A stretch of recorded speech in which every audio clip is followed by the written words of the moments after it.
Welcome to this explainer on the winter break standoff. Today, we're unpacking a massive, high-stakes legislative crunch unfolding right now in Parliament.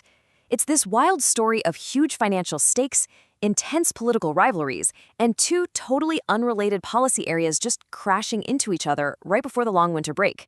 We're looking at a classic legislative deadline, but the dynamics at play here are anything but ordinary. Let's jump right in.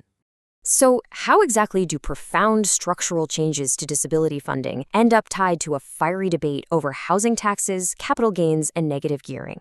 Well, to understand how these incredibly sensitive and frankly totally unrelated issues became pawns in the exact same political chess match, we've got to look at the current mood in Canberra. It's a fascinating look at how policy sometimes isn't just about the issue itself, it's about the leverage it creates in a divided chamber. Right now, the ticking clock is literally deafening. The government is desperately searching for a legislative win to counter poor polling and the rise of One Nation's Fire the Liar campaign before politicians leave Canberra until mid-August. They want to head into the winter break touting major budget savings and massive housing reforms. But instead, they're staring down this messy, protracted battle, and the sound in the hourglass is rapidly running out to secure a victory before the legislative freeze. To really grasp the immense pressure the government is under, you have to look at the sheer scale of the NDIS. By 2025-26, it's projected to hit a staggering $54 billion. Growing at over 10% a year, it's vastly outstripping other core services like Medicare. To put that into perspective for the everyday taxpayer, that is an astronomical sum. All sides of politics actually agree this financial trajectory needs immediate fixing, but the battle lines are fiercely drawn over exactly how to rein it in without leaving vulnerable people behind. And the government's desperation makes total sense when you zoom out to their overall budget strategy. Out of a $63.8 billion total savings target across the entire federal budget, they are banking on the NDIS to deliver $37.8 billion of that over the next 4 years. Think about that for a second. That's roughly 60% of their entire budget saving strategy resting on this single piece of legislation. It makes passing this NDIS bill an absolute non-negotiable fiscal imperative for the government's bottom line. If this fails, the budget math simply doesn't work. But when you break down that $37.8 billion figure, you see exactly why advocates are sounding the alarm. These savings aren't just coming from invisible, long-term structural tweaks. They rely heavily on immediate, highly controversial measures. We're talking about a proposed 50% cut to social and community participation budgets and a 10% reduction for capacity-building daily activities. Those short-term cuts alone carry a $13.2 billion price tag, which raises some really deep, agonizing concerns about the blunt impact on everyday care for thousands of people.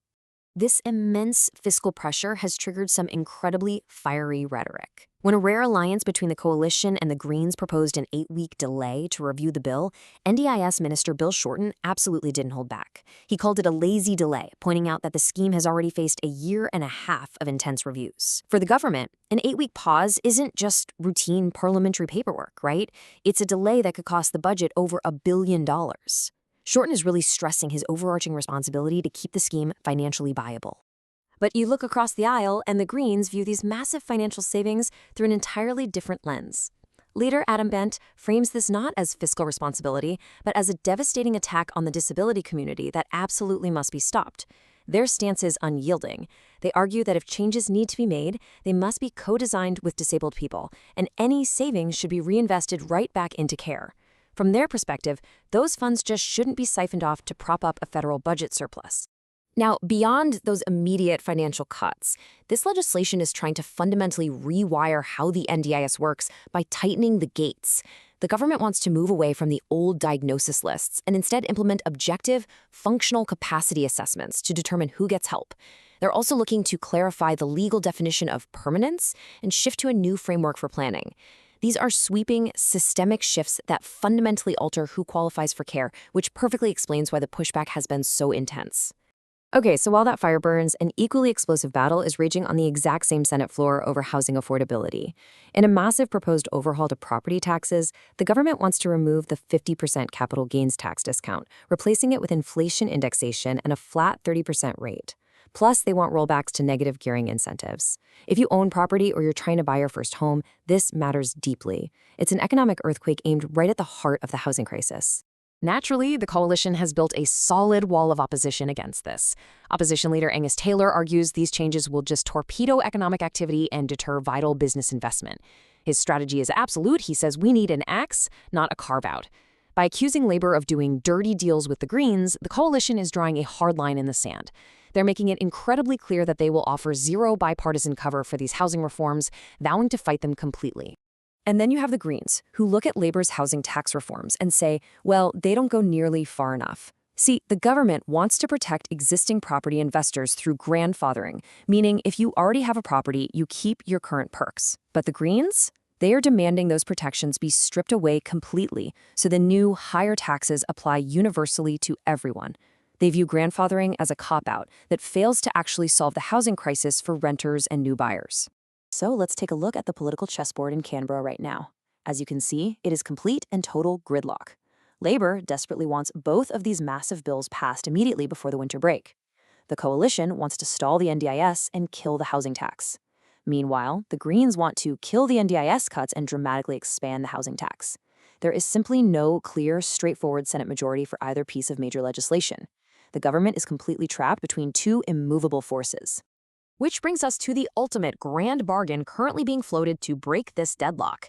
Reports suggest the government might have to swallow a bitter pill, trading away their timeline on the NDIS just to secure the Greens' crucial vote on the housing tax. Essentially, Labor would allow the Greens their 8-week delay on the $37.8 billion NDIS savings if, and only if, the Greens agree to pass the housing overhaul. It is a staggering piece of legislative horse trading linking two completely distinct pillars of the Australian economy just to get something on the board. So I'll leave you with this thought. If this fragile, high-stakes grand bargain collapses entirely, who actually pays the ultimate political price? Will voters punish the government for failing to execute its agenda? Will the coalition be blamed for blowing up critical budget savings? Or will the Greens face the wrath of renters for holding up major housing reform? The long winter break is looming, and the fallout from this standoff is going to ripple all the way to the next election. Thanks for joining me for this explainer, and definitely keep your eyes on the Senate because this is far from over.